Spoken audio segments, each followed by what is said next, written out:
부터 너희는 외인도 아니요 나그네도 아니요 오직 성도들과 동일한 시민이요 하나님의 권속이라. 너희는 사도들과 선지자들의 터 위에 세우심을 입은 자라. 그리스도 예수께서 친히 모퉁이 돌이 되셨느니라. 그의 안에서 건물마다 서로 연결하여 주 안에서 성전이 되어가고 너희도 성령 안에서 하나님이 거하실 처소가 되기 위하여 그리스도 예수 안에서 함께 지어져 가느니라. 아멘. 네, 오늘 말씀을 붙들었습니다, 여러분. 네, 오늘 하루 수고 많으셨고요. 계속해서 에베소 말씀을 살피고 있는데 항상 그 성경의 전체적인 맥락을 놓치지 않는 게 중요한 것 같습니다. 구원받은 사실을 단순히 확인시켜주는 정도가 아니라 그게 얼마나 복인지를 좀 알면 좋겠다라는 것이죠. 우리 간혹 그런 경우가 있죠. 잃어버리고 난 뒤에 깨닫게 되는 가치. 구원이 그렇게 되는 것이 되지 않았으면 좋겠습니다. 우리 인생이 한 번뿐인 삶 속에 이 구원의 복을 미리 깨닫고 삶의 여정 속에 이 구원의 복을 나타내는 삶을 살면 얼마나 좋을까요? 어쩌면 바울도 그런 간절한 마음으로 에베소 말씀을 통해 우리에게 찾아와 주는지 모르겠습니다. 우리 계속해서 살펴보는 맥락 속에 특별히 2장의 시작에서는 하나님과의 우리의 관계 속에서 구원받기 이전을 생각하라는 바울의 권면을 들었습니다. 왜죠? 지난날 우리가 누구였는지를 아는 것만큼 은혜가 담기죠. 깊이만큼 담기는 부유함이 있다는 것입니다. 수직적으로 하나님과 관계 속에서 지난날 우리가 육체를 따라 행했고 욕망을 따라 행했으며 그 진노 피할 길 없는 인생들임을 아는 것이 받은 바 복이 얼마나 큰지 정말 그게 귀한 선물인지를 아는 하나님의 방법이라는 것이죠. 그 다음에 이제 하나님과의 우리의 관계 속에서의 구원의 복이 얼마나 큰지를 이야기하고 있다면 이제 12절부터 우리가 읽은 22절까지의 내용을 보게 되면 수평적인 관계라고 할 수 있겠죠. 공동체 속에서, 관계 속에서, 오늘 우리의 존재를 두고 맺을 수 있는 모든 관계 속에서 구원의 복이 얼마나 큰지가 드러나야 한다는 것입니다. 관계 속에서 우리 받은 바 구원이 얼마나 복된 것인지를 드러나야 한다는 것이죠. 그것이 드러나는 모습은 뭐였습니까? 화해라는 것입니다. 얼마나 우리가 큰 사람이라는 것, 우리가 얼마나 넓은 사람이라는 것, 우리가 얼마나 깊이 있는 사람이라는 걸 뭘로 나타낼 수 있겠습니까? 다급한 상황에서 여유 아니겠습니까? 누군가 나를 옥죄우는 발언을 하고 얼굴을 붉힐 수밖에 없는 말을 해도 고요한 마음속에 보이는 넓음 아니겠습니까? 왠지 저 사람에게는 막말을 해도 다 받아줄 것 같은 너그러움 아니겠습니까? 그게 바로 우리가 구원의 복 가운데 거하고 있다는 관계 속에서 열매일 것입니다. 그래서 바울은 12절부터 22절 내용 속에서 뭘 얘기하냐면 당시 교회 안의 구성원이었던 이방인 출신들의 그리스도인들과 유대인 출신들의 그리스도의 관계를 다시 한번 언급합니다. 사실 여러분, 우리도 오늘 살면서 어떤 민족적인 아픔의 일들 때문이라도 일본과의 관계에 큰 애매함이 있잖아요. 사랑하지만 사실은 지울 수 없는 상처가 아픔이 되잖아요. 여러분, 유대인과 이방인의 관계는 상상 그 이상의 관계였습니다. 유대인들은 이방인들을 아주 멸시했습니다. 지옥의 장작 정도를 여겼단 말입니다. 그 멸시를 받는 이방인들은 얼마나 모멸감을 느꼈습니까? 그 모멸감 속에 얼마나 그게 분노로 표출되겠습니까?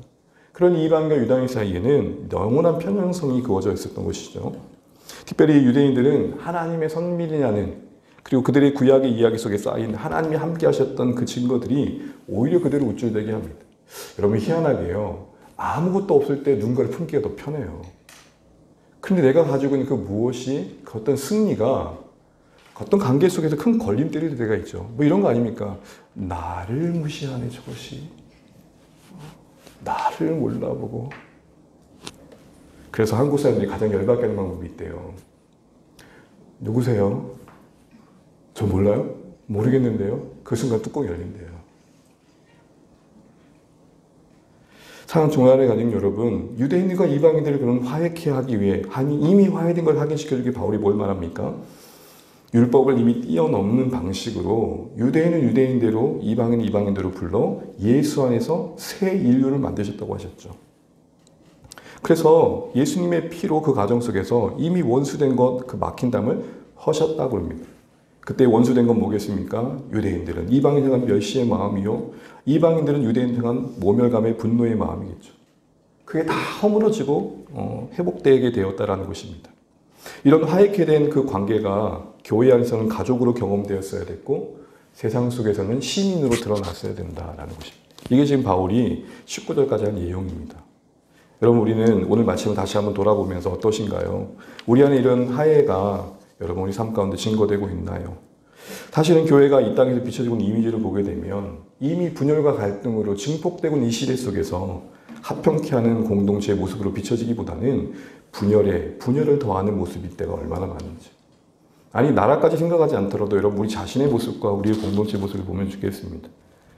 그래도 감사하게 주원의 공동체는 은혜 가운데 여기까지 왔습니다. 그러나 이런저런 갈등과 아픔에 교회가 힘들어하는 이야기들을 우리가 종종 듣습니다.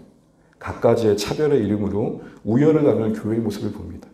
교회 안에 더 나은 자가 있다는 발상 자체가 웃긴 것입니다. 더 나은 자라는 말은 이런 말도 되는 겁니다. 1등급 신자, 2등급 신자, 3등급 신자가 있다는 것입니다. 여러분, 우리가 무슨 소입니까? 등급을 나누게. 교회 안에서 어떤 요소들이 이런 차별의 이야기가 될 때가 얼마나 많은지. 심지어는 신앙의 내용마저도 때로는 경쟁의 이미지 속에서 더 나은 자와 못난 자를 가를 때가 얼마나 많습니까? 그럼 우리는 여러분 이 화해케 된 이 본질을 지키기 위해 뭐 필요할까요? 날마다 십자가를 지켜야 됩니다. 그래서 바울은 십자가의 피를 강조했던 것입니다. 말씀 하나만 더 보면요. 바울은 고린도 교회, 그 문제 많던 교회에도 이런 얘기를 합니다. 고린도후서 5장 15절에 17절입니다. 우리 같이 한번 14절에 16절 같이 한번 읽어보겠습니다. 시작. 그리스도의 사랑이 우리를 강권하시는도다. 우리가 생각하건대 한 사람이 모든 사람을 대신하여 죽었은즉 모든 사람이 죽은 것이라. 그가 모든 사람을 대신하여 죽으심은 살아있는 자들로 하여금 다시는 그들 자신을 위하여 살지 않고 우리 그들을 대신하여 죽었다가 다시 살아나신 이를 위하여 살게 하려 하니라. 그다음 그러므로 우리가 이제부터는 어떤 사람도 육신을 따라 알지 아니하노라. 비록 우리가 그리스도 육신을 따라 알았으나 이제부터는 그같이 알지 아니하노라. 긴 말씀인데요. 모든 사람을 대신하여 죽으신 사건으로 예수님의 십자가를 바울은 고백하고 있습니다. 그 결과로 이제는 내가 아무도 육신대로 판단하지 않는다라고 말합니다. 이게 무슨 말일까요? 십자가 앞에 설 때 아무도 내세울 수 있는 조건 없다는 것을 아는 것만큼 이제는 그 무엇도 겉사람으로 드러나는 외모의 모든 요소들이 그렇게 눈에 들어오지 않더라는 것입니다. 모든 사람을 대신하여 죽으셨다는 것은 더 나은 근거를 가진 사람은 애초에 부르심 받을 때 아무도 없다는 것입니다. 우리가 여기서 하나님 앞에 설 때에 구원의 출발점에 있어서 조금 더 앞에 있었던 사람은 아무도 없다는 것입니다. 그래서 여러분 17절 우리가 아까 말씀을 좀 눈으로 보시게 되면 이런 말이 나옵니다. 먼데 있는 너희에게도 평안을, 가까이 있는 너희에게도 평안을. 무슨 말이에요? 가까이 있다는 건 유대인을 말합니다. 먼데 있다는 건 이방인을 말합니다. 가까이 있어도 하나님이 찾아가 평안을 주시지 않으면 구원받을 수 없었다는 것입니다. 무슨 말이죠? 아무리 교회에 오래 다녀도 하나님 그 마음에 찾아가 은혜 베푸시지 않으면 예수 믿을 수 없다는 것입니다. 아무리 저 시골 오지에 있어도 하나님이 찾아가 신방해 주시면 은혜의 평강이 임한다는 것입니다. 결국 이 모든 것을 알 때에 십자가에 근원된 이 화해의 내용을 바로 아는 사람들은 겉모습이 보이지 않습니다. 얼마나 저 사람이 열심히 있는지, 얼마나 저 사람이 구원에 가까운지, 얼마나 저 사람이 더 남다른지 이게 보이는 게 아니라 육신대로 사람을 보는 게 아니라 오직 은혜의 관점으로 사람들을 헤아리게 된다는 것이죠. 이렇게 만들어진 이 공동체가 왜 이렇게 존재하게 되었는지를 그 뒤에 바울은 이야기하는데 그게 오늘 우리가 읽은 본문입니다. 특별히 19절 이하에 그렇게 해서 우리가 동일하게 되었다라고 말하죠. 동일하게. 하나님과의 관계 속에서는 시민이며 서로와 서로의 전 가족으로 묶인 신비로운 말을 합니다. 근데 여러분 왜 이렇게 하셨냐는 거예요. 왜 우리의 신앙은 개인적이지만 않고 공동체적이어야 될까? 우리의 믿음은 개인적인 신앙의 고백으로 하나님의 자녀가 되는 게 맞지만 그 결과는 공동체죠. 쉽게 예를 들면 막내 하은이가 앉아있는데 자기도 선택하지 않았지만 위에 하영이와 하준이가 있는 거예요. 우리가 거듭나 예수 믿고 난 다음에 먼저 믿는 사람들을 알게 되는 거죠. 그러니까 우리는 생명을 얻음이 개인의 신앙의 고백을 통해 얻지만 결과적으로는 존재는 공동체적으로 존재하는 상황을 맞닥뜨리게 되는 겁니다. 문제는 뭐냐? 고민할 건 뭐냐? 왜 하나님이 우리를 그렇게 묶으셨느냐? 그게 오늘 19절 이하에 나와 있는데 이 내용을 조금 더 바울은 당시의 사람들에게 설명하기 위해서 건축에 비유하는데 특별히 성전이 지어지는 과정에 그 이유를 담아내고 있습니다. 오늘 시대가 아닌 당시 시대의 건축이라는 관점을 고려해서 오늘 본문을 쭉 보게 되면 이 건축의 과정 속에서 묘사된 내용들이 오늘 우리를 왜 공동체로 묶으시고 왜 가족관계 속에서 함께하게 하신지를 알려줍니다. 짤막하게 하나씩 보게 되면 일단 오늘 20절 말씀을 보게 되면 이런 말씀이 나오죠. 사도들과 선지자들이 터 위에 세우셨다. 이 사도들과 선지자 그러면 선지자는 구약, 사도는 신약 이렇게 얘기하는 경우가 있는데 원문을 보면 이렇습니다. 선지자 역할을 하는 사도들. 그러니 특별히 구약에 조금 흐릿했던 하나님의 계시가 신약에 와서 더 선명해진 거잖아요. 구약에는 예수님이 오실 거라고 말을 했다면 신약에는 예수님이 오심을 세우신 사도들 통해 증언하셨잖아요. 그러므로 이 사도들과 선지자의 터라는 것은 계시된 그 하나님의 비밀의 내용을 전하는 성경을 기록했던 사람들을 말하는 겁니다. 그래서 여러분 에베소 3장 5절을 보게 되면 그런 말씀이 나옵니다. 우리 에베소 3장 5절은 화면은 준비 안 됐는데 성경을 한번 읽어보겠습니다. 에베소 3장 5절 같이 한번 성경으로 한번 읽어보겠습니다. 시작. 이제 그의 거룩한 사도들과 선지자들에게 성령으로 나타나는 것 같이 다른 사도에서는 사람의 아들들에게 알리지 아니하셨느니라. 성령으로 하나님의 그 비밀을 나타내는 일들에 쓰임받은 자들을 말하고 있는 것을 여기서도 확인하게 됩니다. 바울과 같이 하나님의 계시를 받아서 우리에게 성경을 기록하여 그 복음을 알려주는 자들을 말합니다. 그러기에 사도들과 선지자의 터라는 말에 바꿔 말하면 교회는 복음과 말씀의 터를 기초하는 공동체라는 것을 알게 됩니다.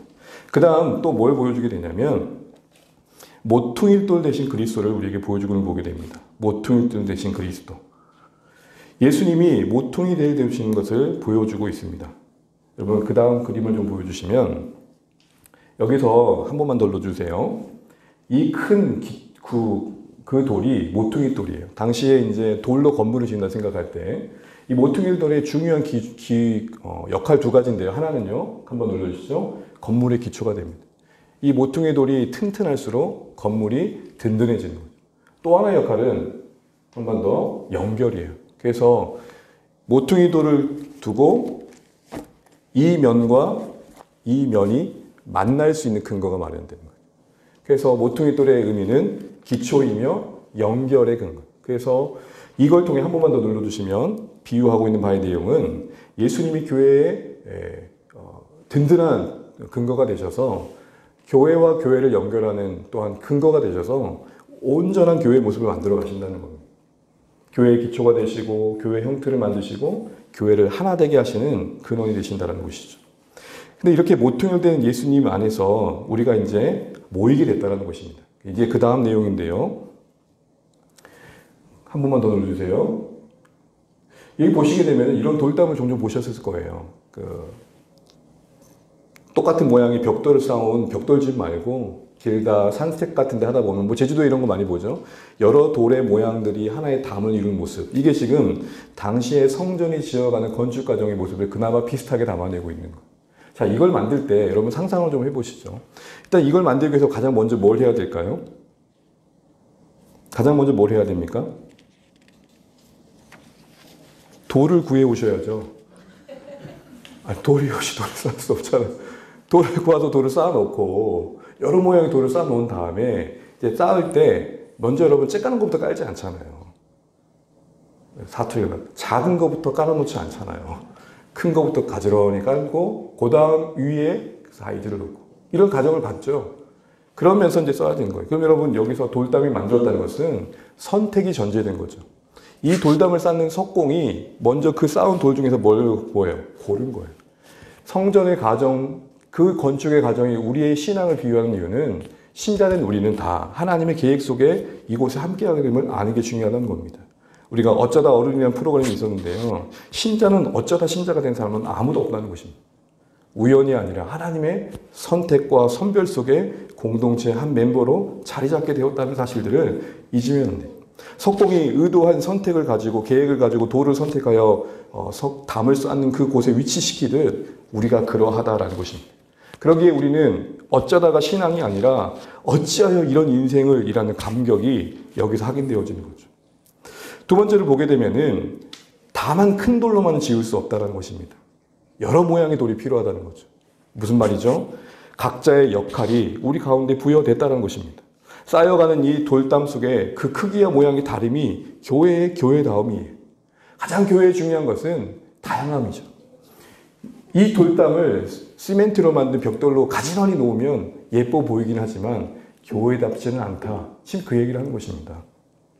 똑같은 규격화된 사람들만 선별하여 그 돌담에 속하게 된다면 그건 교회가 아니라는 것입니다. 벽을 형성하고 담을 만드는 이 일에 있어서 다양한 돌 모양이 자리 잡고 있다는 것은 교회의 중요한 모습을 반영합니다. 이게 뭐죠? 우리 성격도 다르고 기질도 다르고 고향도 다르고 살아온 배경도 다르고 은사도 다르고 기능도 다르고 다 다른데 그 다름이 한 방향을 가며 서로를 기여하고 자라게 하는 도구로 쓰여진다는 것입니다. 이거 아십니까? 오직 큰 돌들로만 만들 수 없는 이 달담에 담긴 의미를 말입니다. 큰 돌과 작은 돌이 적절하게 섞여야 되는 것이죠. 이제 마지막으로 그 가정 속에서 이제 목적하는 바가 여기서 내용이 나오는데요. 자, 보십시오. 이 경험이 있으신 분들 알겠지만 이 돌담과 돌담을 쌓았는데 요 사이에 들어갈 만한 돌이 애매해. 넣자니 빡빡하고 그렇다고 다른 돌들은 너무 헐렁거리고 그래서 하는 게 뭐예요? 망치로 이렇게 뭘 해요? 톡톡톡톡톡 해가지고 고스란히 이쁘게 넣잖아요. 안 해보셨습니까? 그 뭔지는 아시겠죠? 무슨 말씀이신지는 아시겠죠? 이 과정이 바로 우리를 교회로 묶으신 하나님의 뜻이라는 겁니다. 우리는 이 과정에서 어떻게 생각할까요? 끼려고 하는데 이미 놓여진 돌들을 깎아야 된다 생각만 하는 거예요. 그렇지 않아요. 반드시 여기도 깎지만 뭐도 깎아요? 놓으려는 돌도 깎게 돼 있어요. 그래서 뭘 만들어요? 함께 지어져 가는 거예요. 그게 공동체로 우리를 묶으신 하나님의 뜻임을 이야기하고 있는 것입니다. 삐쭉삐쭉되고 있는 돌의 겉모양을 정을 쳐서 서로를 다듬어 가는 과정이 우리를 묶으신 이유인 것입니다. 그래서 22절 끝절은 이렇게 말합니다. 우리 22절 말씀 읽고 말씀 마무리하겠습니다. 22절입니다. 함께 읽죠. 22절 시작. 너희도 성령 안에서 하나님이 거하실 처소가 되기 위하여 그리스도 예수 안에서 함께 지어져 가느니라. 여기 하나님이 거하실 처소는 21절에 주 안의 성전이라는 의미와 같은 의미인데요. 이 과정을 통해서 함께 지어져 가며 그 안에 하나님의 성전이 담긴다는 것입니다. 하나님의 성전의 또 다른 말은 하나님의 임재가 담긴다는 것입니다. 22절 끝절을 가만히 보십시오. 함께 지어져 간다. 완성이 아닌 과정의 표현입니다. 서로 부딪히는 가운데 상대방이 깎이며 내가 깎이는 과정 속에 서로 다듬어져 가는 과정 속에 교회는 이 땅의 존재의 의미를 갖는다는 것입니다. 하나님께서 교회를 통해 세상을 바꾸신다는 것이 우선되지 않음을 성경을 보면 가만히 보면 깨닫게 됩니다. 교회로 부르신 성도와 성도 사이에서의 하나됨과 연합 속에 우리를 거룩하게 하는 여정 속에 자연스러운 열매가 사역이라는 사실들을 성경을 통해 본다면 여러분 우리는 얼마나 효과 있는 사람들만 선별해가지고 특공대를 만드는 것이 교회가 아니라는 것을 알아야 됩니다. 뭘 좀 하겠노? 뭘 하겠노? 하는 정말로 자격 없고 조건 없고 내세울 거 없는 사람들이 함께 모여서 그 안에서 어우러져 가는 가운데 각자의 인생들이 하나님의 닮아가는 모습들로 만들어가는 과정이 어쩌면 이 땅의 교회의 건축의 현장의 모습이어야 한다는 것입니다. 이 과정 속에서 우리는 철저히 기억하셔야 됩니다. 우리는 계속 건축 중이다. 거듭 말씀드린처럼 완성을 향한 여정 속에 우리가 있다는 것을 알아야 됩니다. 그러기에 여러분 우리는 서로 기다려줘야 되고 품어줘야 되며 함께 갈 수 있는 넉넉함이 필요한 것이죠. 왜 우리를 교회로 묶어 함께하게 하셨는가? 그 안에 지어져 감이 있다. 여러분 홀로 있으면 가장 고상합니다. 홀로 있으면 그런 천사가 없습니다. 그런데 당장 누군가와 마주하게 되면 실력이 드러납니다. 가끔 스포츠를 보다가 남성들이 주로 그러죠. 저걸 못 넣냐? 몸값 1,000억짜리가 저걸 못 넣네? 뛰어보십시오. 안 돼요. 링 밖에서 링 위의 선수들을 향해 훈수드는 것은 우리가 다 압니다. 가만 보면 다 전문가예요. 그러나 우리가 정작 링 위에 올라가고 필드 위에 들어가게 되면 일단 호흡부터 가빠. 내 실력 발휘하는 것도 쉽지 않아. 사랑하는 주안의 가족 여러분, 그래서 우리를 묶으신 겁니다. 우리의 한계를 알고 이 말은 우리에게 은혜가 필요함을 깨닫고 처럼 부르짖는 아이도 나중에는 기도에 부르짖는 용사일 걸 소망하면서 함께 가는 것입니다. 우리 서로에게 그런 넉넉함을 보이시고 또 서로에게 자라갈 수 있는 오늘 에베소서 말씀의 바울이 뜻한 그 함께 지어져 감의 목적이 오늘 주 안에 우리를 부르신 목적으로 여겨지시고 그 열매를 볼 수 있는 우리가 되시면 좋겠습니다. 어느새 다음 달이면 2년입니다. 물어보시죠. 조금 잘하셨습니까? 많이 잘하냐고 묻는 게 아닙니다. 조금 잘하셨습니까? 저는 어떤 것 같습니까, 여러분? 가까이서 이렇게 보면 여러분 어떠신가요? 잘한 것 같습니까? 많이 잘했습니다. 아주 기가 막히게 잘했습니다. 신기할 정도로. 약발입니다. 사랑하는 여러분, 우리에게 함께하게 계신 이 선한 뜻이 경험되시면 좋겠습니다. 넘어질 뻔했는데 당신 때문에 다시 일어섭니다. 내가 잘한 줄 알았는데 당신 덕분에 겸손해집니다. 이와 같은 것들을 확인하시면서 행복한 우리의 성화의 가정들이 되었으면 좋겠고, 교회가 이런 선한 뜻 가운데 우리를 묶어주신 하나님의 계획 속에 있다는 것을 바로 아시고, 우리가 이렇게 함께 지어져 가며 우리 안에 담기는 것이 하나님이 거하실 만한 초소 되시는 교회를 만들어가는 우리 모두 되시기를 주임으로 축복합니다. 이런 일들에 함께 마음 쓸 수 있는 오늘의 말씀 되시기를 바랍니다.